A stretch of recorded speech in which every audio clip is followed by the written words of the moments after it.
السلام علیکم ورحمۃ اللہ وبرکاتہ۔ بسم اللہ والحمد للہ والصلاۃ والسلام علی رسول اللہ۔ محترم ناظرین، میں آپ کے سامنے مومن کی خوشی میں حالت کیا ہوتی ہے اس کے تعلق سے چند باتیں رکھنے کے لیے حاضر ہوا ہوں۔ ابو بکر رضی اللہ تعالی عنہ کی روایت ہے، وہ فرماتے ہیں کہ ان النبی صلی اللہ علیہ وسلم کان اذا جاء امر یسرہ خر ساجدا للہ، رواہ ابو داؤد، کہ نبی اکرم صلی اللہ علیہ وسلم کو جب بھی کوئی خوشخبری ملتی، جب بھی آپ کو کوئی خوشی ملتی تو آپ اللہ کے حضور سجدے میں گر جاتے۔ غزوہ تبوک میں پیچھے رہ جانے والے صحابہ کرام میں سے ایک کعب بن مالک رضی اللہ تعالی عنہ بھی ہیں۔ وہ بیان کرتے ہیں کہ جب میری توبہ اللہ تعالیٰ نے قبول فرما لی تو ایک شخص نے مجھے آ کر خوشخبری سنائی۔ اس نے آ کر مجھ سے کہا کہ اے کعب بن مالک، اللہ تعالیٰ نے تمہاری توبہ قبول فرما لی ہے۔ میں اسی وقت فرط خوشی کی وجہ سے اللہ کے حضور سجدے میں گر گیا اور میں خوشی سے اپنے دونوں کپڑے اس خوشخبری سنانے والے انسان کو میں نے دے دیے۔ اسی طریقے سے اللہ کے رسول صلی اللہ علیہ وسلم نے حضرت علی رضی اللہ تعالی عنہ کو یمن کی طرف روانہ فرمایا۔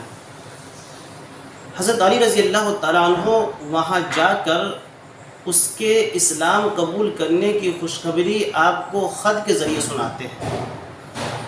حضرت علی رضی اللہ تعالیٰ عنہ نے خط لکھ کر آپ صلی اللہ علیہ وسلم کو یہ خوشخبری سنائی کہ وہاں کے لوگ اسلام قبول کر چکے ہیں۔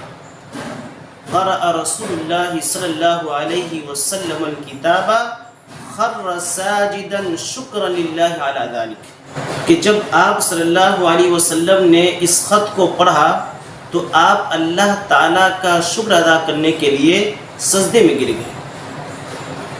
اسی طریقے سے عبد الرحمن بن عوف رضی اللہ تعالیٰ عنہ کی ایک روایت ہے، لمبی حدیث ہے، اس میں ہے کہ وہ فرماتے ہیں کہ اللہ کے نبی صلی اللہ علیہ وسلم ایک مرتبہ سجدے میں گئے تو بہت لمبا سجدہ کیا، اتنا لمبا سجدہ کیا کہ مجھے یہ خدشہ لاحق ہوا کہ کہیں آپ کی روح پرواز تو نہیں کر گئی۔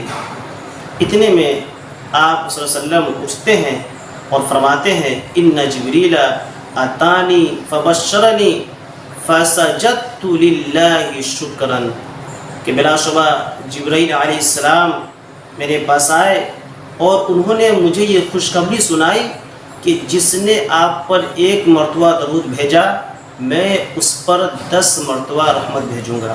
چنانچہ میں اللہ کے حضور سجدہ ریز ہو گئے۔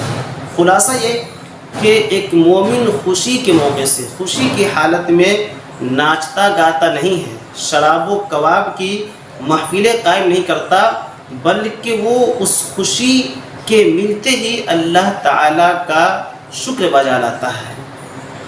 ظفر آدمی نہ اس کو جانیے گا ہو وہ کتنا ہی صاحب فہم و ذکا، جسے عیش میں یاد خدا نہ رہا، جسے عیش میں خوف خدا نہ رہا۔ اللہ تعالیٰ سے دعا ہے کہ بار الہ ہم تمام لوگوں کو خوشی کے موقع سے اللہ تعالیٰ کا شکر بجا لانے والا بنا دے، آمین۔ السلام علیکم ورحمۃ اللہ وبرکاتہ۔